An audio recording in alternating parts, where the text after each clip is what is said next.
Okay, hi, I'm Alan from Alpha Technologies. And I'm Lyle, also from Alpha Technologies.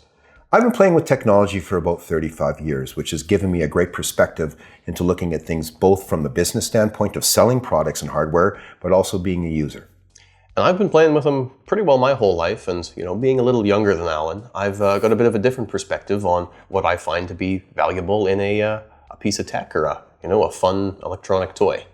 So what we wanted to do was bring something a little different to the typical reviews that you're going to see. We wanted to look at things from the perspective of a company that sells it, supports it, has to support it, but what kind of support do we get as well? So we're going to look at things in a different context than most videos do. We're going to definitely go over the details, but you can read the details. You don't really need us to tell you them. We're going to go over the real world effects of these products and how they affect us in the real world. We see a whole lot of different sides of companies when we have to deal with them as a distributor or have to deal with them for support when our customers bring defective product back to us. So we're looking at things in a bit of a different way with, that lens of criticality that having to deal with things en masse really brings to you. Mm-hmm. So there's going to be a variety of different products, ones that we sell because we look at them with a critical eye.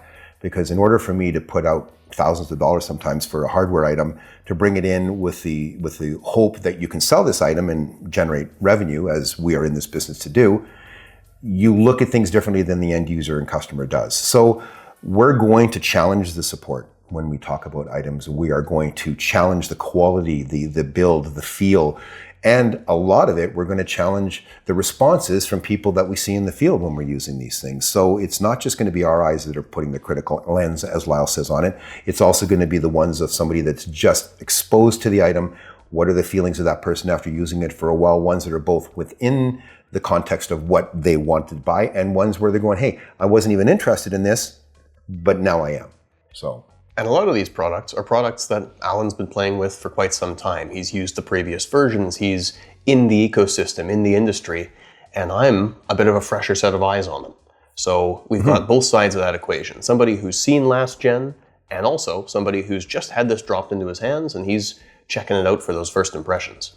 So that brings us to where we are today. So full exposure. I got into golf 3 years ago because I had a couple of friends that said, hey, we could spend more time together if you decided to get into golf. And I had always resisted it because with raising kids and a family and a business, I just didn't have the time. And now it's kind of crept into where it's become part of the business. So as a result, in the last 3 years, I have taken certain technology pieces in to try to help me get better at a faster rate than the people that got me into it. One of the items this year and items for future years is from a company called Robera. So Robera has been manufacturing electric carts for close to 16 years. As a result, this latest one that they've got has been a little different than the ones you might have seen. The remote control operated ones are the ones that are following an RF or a transmitter that you're actually putting onto your belt. So this item was one of two of them in the country that we got our hands on. And as a result, I have had the chance to take it out 11, 12 times and walked golf courses with a robotic cart following me that's carrying my clubs. And full disclosure on my side, I've never played a full 18 rounds of golf or 18 round of golf, and frankly, the value seems like a harder sell to me than it does to Alan. It's any sort of cart that you don't have to push doesn't seem as big of a benefit to me, but I'm willing to hear it out and see what it can impress me with. Well, and the walking part of it and the physical part of it, again, we do work with some golf courses as part of the company's business. And as a result, we have the opportunity to explore those golf courses. And I like to walk them. I feel that part of golf is walking the course if you're able. And as people get older, myself being one of those people, I would like to extend the amount of time that I can walk those courses as long as I can. So I'm looking at it from the perspective of how much of a difference does it make in my energy levels when I'm playing a game of golf where I'm swinging a club sometimes 100 plus times. Yeah, I mean, how far do you walk on an 18 hole? Your average course? 7 kilometers, 7 to 8 kilometers. See, 7 kilometers, that's, a casual walk in the park in an afternoon. Yeah. So pushing a cart doesn't seem like that big of a deal, does it? I mean, look at it this way. Let's say you had a young child and you pushed a cart through a zoo, maybe like through a zoo, 7 or 8 kilometers. So the fact that you haven't walked through that zoo with the cart following you, you really, don't know, hey, I don't really feel tired at the end of 7 kilometers. Maybe I'd feel less tired at the end, Whereas I think what you have to add to this is the fact that you're not just walking. You are stopping, and especially when you're a newer golfer, you're probably stopping a lot shorter distances than you would really like. You're not driving the ball 200 yards and walking 200 yards to have the cart follow you. You're hitting it 20, 30, putting your club back in the bag, picking it up, hitting it 20, 30. So you imagine pushing it for short distance, stopping it, it'd be like shopping. That's a good point. Basically. When I'm taking a walk in the park, I'm not stopping to do push-ups every 5 minutes. No, or stopping to grab a stick with a certain amount of weight, try to hit a little frustrating little ball, and then go, yeah, that didn't really go that far, and then walking up and doing it again, putting your club back in the bag, walking up and doing it again. So I've done that. And as a result of me doing that, this year, when we first got it, I actually was walking some courses, and then this kind of came in the middle, and I've done 29, I've golfed 29 18-hole courses this year. So as a result, I've noticed 9 holes through, I've gone, I'm not quite as tired. Because usually that halfway point in golf, you're like, you're measuring, okay, and we measure ourselves by the first 9 and then the back 9. Like, how did you do in your front 9? How did you do in your back 9?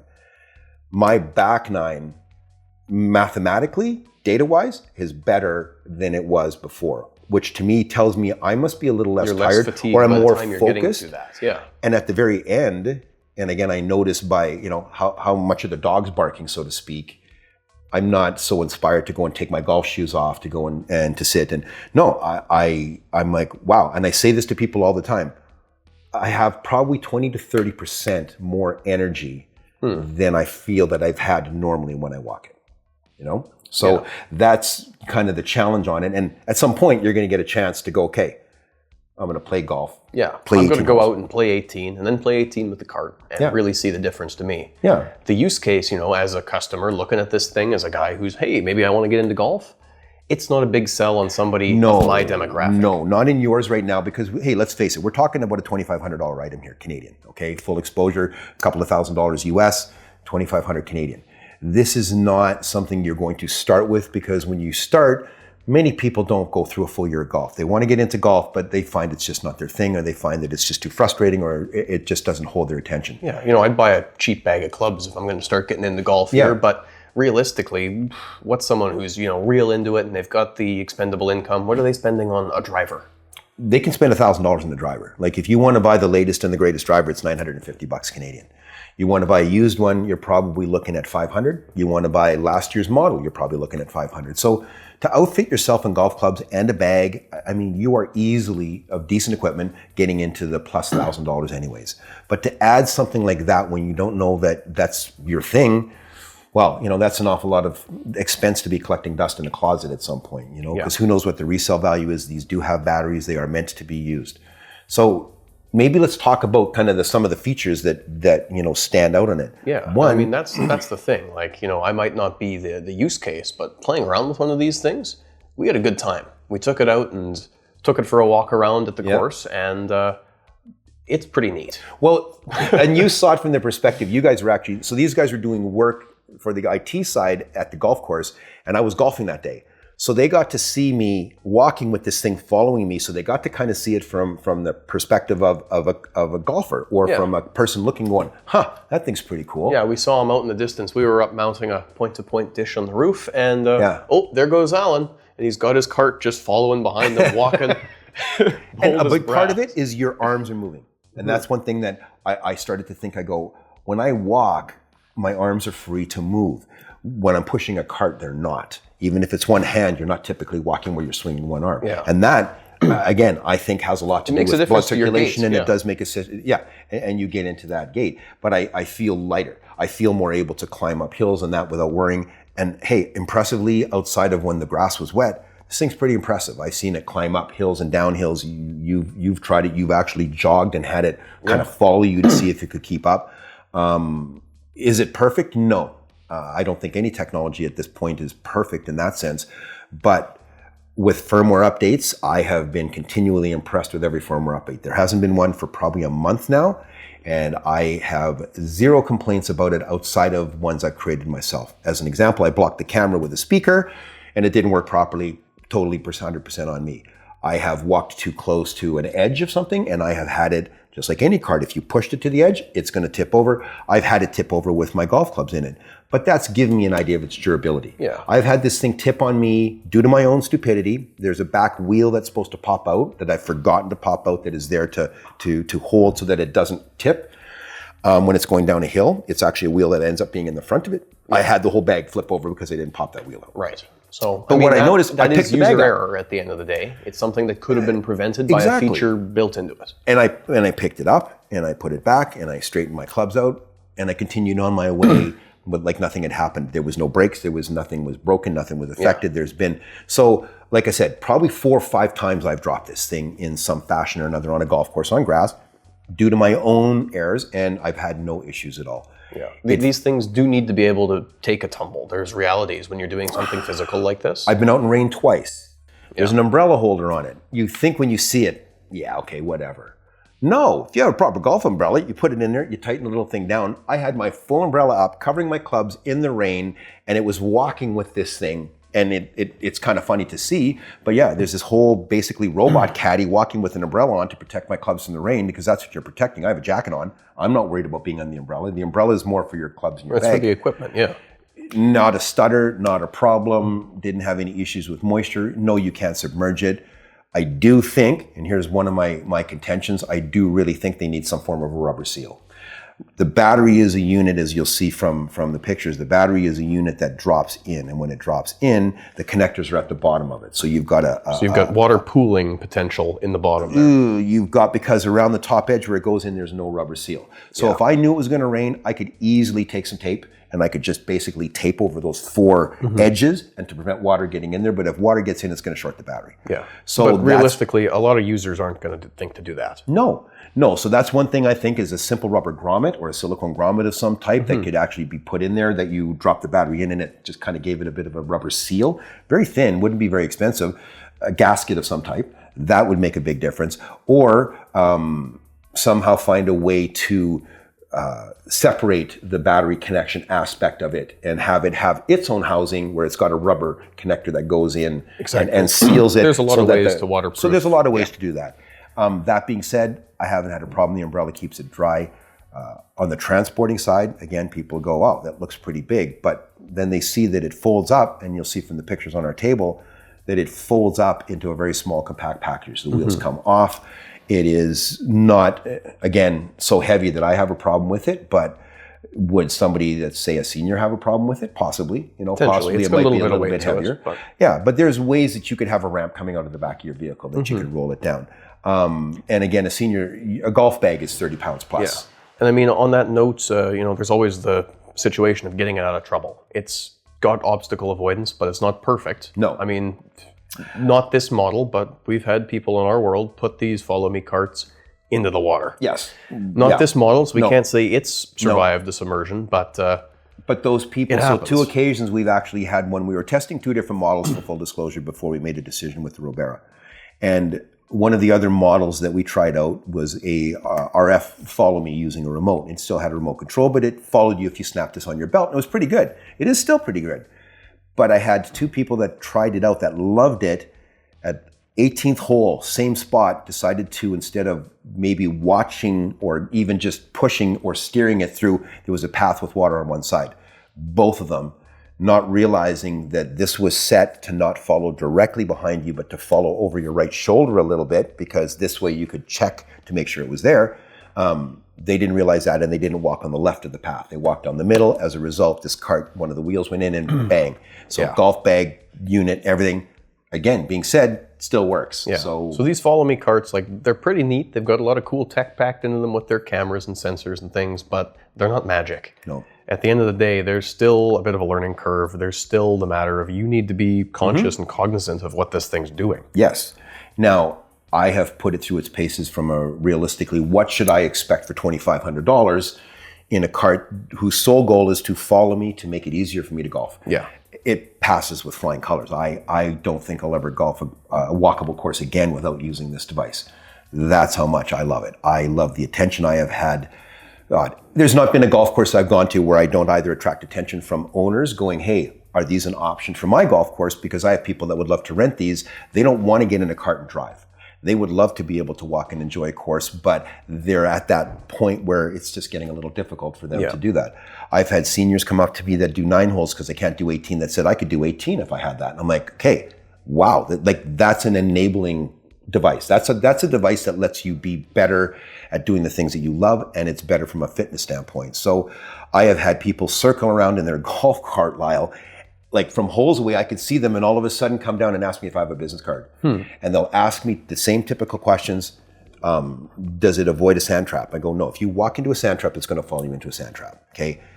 That doesn't say that in the future there will be models that we're looking at that you'll be able to tell it go to the green and this thing will pick its way to the green. That is coming with touch screens and that. And I mean, that's cool, but that has its own host of potential problems. Yeah, exactly. That firmware better be up to date. Let's say that GPS map is old and they've, put up a shed. Exactly. Now, but this is going to be using 3 cameras, so it's actually going to have some obstacle detection. But what I have found is there still needs to be work based on lighting conditions. For example, if the sun is behind me low, I find that the cart has a little bit of a harder issue picking me up to say, okay, I follow you. It will actually get a target lost once in a while due to the sun being in a certain area. So they need to maybe work with a multiple of cameras. I mean, hey, hopefully that could be a firmware thing. You can do things to adjust your ISO on your sensor, and then you're going to be able to pick up a wider range, but maybe they haven't integrated that yet.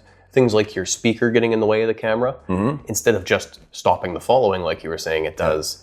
Camera obstructed. Yeah, exactly. A little obstruction warning. Hey, something's going on here that isn't just, I'm not working. Well, let's get into service. Let's get into support. Due to the nature that, one, we are pretty good at figuring things out here. So those first level of support is going to be provided by us. Yes. So, but I need to make sure that the second level of support of that second layer is good as well. And I can absolutely say that there's a Canadian dealer that we're dealing with. They are the number one importer of the product. I have a first-hand relationship in a phone call type of relationship with the owner of that company. And so the support I've had is minutes. When I've had a problem or an issue or a question and I've sent email to these guys, there's 2 or 3 people on the other end. It's minutes that I'm getting a response. And sometimes he's texting me back on an email that I sent. Well, now here's the thing. I mean, you've got a first name basis relationship with the owner of the company, and you're the owner of this company. Yeah. What's the service going to be like for somebody else? Well, we should test that out, make a Gmail address and send in a question. Hey. But then that question, if it was sold, would come to us.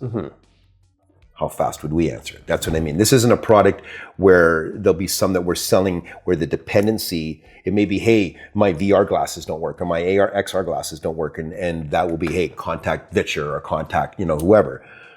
This is more, if something like this, I think they'll come to us first. You drop $2,500, you're probably going to come here first. Well, I certainly hope so, because there's going to be a lot of things that we can help people out with. No, and that being said, the relationship is one that is extendable. So there is a support number or email for the company that I'm dealing with, and those are the guys that if there's a faulty part, we very much would probably be the ones doing the installation. Okay, so we would be doing the physical installation. What I can testify to is the fact that any replacement parts, things like that, not only do we have a direct relationship with the importer, but also Robera itself. So I have an exchange back and forth with them. We're no stranger to that. We've fixed dozens and dozens of 3D printers with exactly those relationships with the manufacturers that we deal with. People bring their parts to us. We diagnose the real nuts and bolts problem, talk to the manufacturer on the customer's behalf, get those parts in, install them. From the customer's perspective, we like to make it easy. Drop your printer off, pick your fixed printer up. And if we couldn't get that level of support, this is what I test out right now with this unit. I'm not a reseller, I'm an end user. So my love of this product has been with the fact that it's been a seamless relationship. It's been, got it, unboxed it, figured out how to open it up, charged it up, went out. And from the first time, I had some difficulties with it getting its speed adjusted because, we weren't aware there was an app. So there's sometimes with items made in another country, the applications aren't as polished or the manuals aren't as polished. Or that's at least why the version we're getting isn't as polished. So this is where there's an advantage to us being involved in that loop, because if the product is going to be carried and sold by us, you can be assured that I have really worked the relationship with the support, because I don't even engage in conversation until that support is provided to me, because I'm not going to be stuck, hung out to dry with bad firmware on a $2,500 device that I now have inventory on and is useless to me. So we have to do our due diligence. whether it's me or whether it's you supporting it or whatever, the channels have to be established between those levels of from manufacturer to distributor or importer, to the resellers, which is us. So that's really what it comes down to. We're in an era of technology where things are too advanced. You don't just have the TV repair guy where he's opening up the TV and replacing a cap and, it's all good to go. It's those relationships with the manufacturer are more and more important because with proprietary boards and hardware and everything of that nature, it becomes more and more important to have a line of the guys who have those boards made and wrote the firmware and know the product inside and out.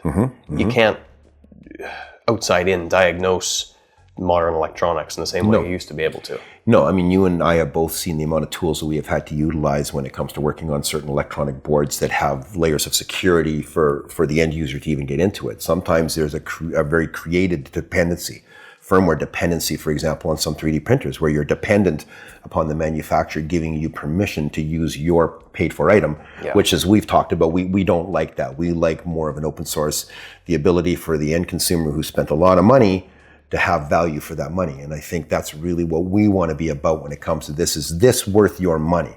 100% for me, yes. I don't think you can really say it because you really, until you're in that vein, until you're doing it and used it. Maybe we'll have a follow-up in the future. My take is a young, fit guy who doesn't know how to golf.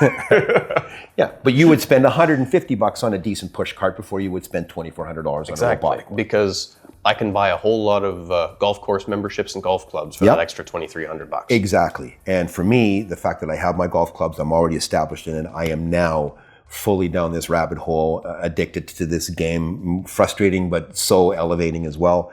For me, in a way I did spend my money, but yes, this is something that I, as a consumer, absolutely. The first time I saw somebody steering one, I went, that's cool, but I don't want to steer it. I've got remote controlled cars and drones and things. I wanted something that had some intelligence to it. And you didn't want to hire a caddy. No, that would become ultimately more expensive. I mean, how many times do you golf and pay in a caddy? Plus there's somebody that can, the coolest thing that this does, and it's not an important feature, is when I grab my club out of it, it knows that I'm going to hit something and it backs up 6 feet. It's seen you That's golf. Really cool. It knows that I'm getting ready to, okay, thanks for that one. I just caught that one. But no, it knows that I'm getting ready to hit the ball and it backs itself up. So there are little features like that have been done with firmware. It didn't do that in the beginning. So there's little things that they're kind of adding. And because I'm aware of the next generation of this product, I can see the current generation inheriting some of the things that the next generation is going to get. So 100% for me. I'm a keeper, or this is a keeper. I'm sold. I will. In fact, I'm going golfing tomorrow. It will be in the back of my car. In fact, it's already in the back of my car. I pretty much leave it in the back of my car because I know that I'm going to use it. And I do have a really good push cart, one that I spent money on that's now collecting dust. So you can borrow it. I'm cautiously optimistic on it. I think it's a product with a lot of potential for the right person. I might not be the demographic, but a lot of people are. And frankly, it's a pretty good overlap with the demographic of golf in a lot of cases. And I think it might help a lot of people keep golfing for a little bit longer or be able to enjoy more of it in a given day. And that to me is really life's short. Have a lot of fun. And this lets me have a little more fun. So tech that, Lyle. Tech that. I think it would be nice if it had a little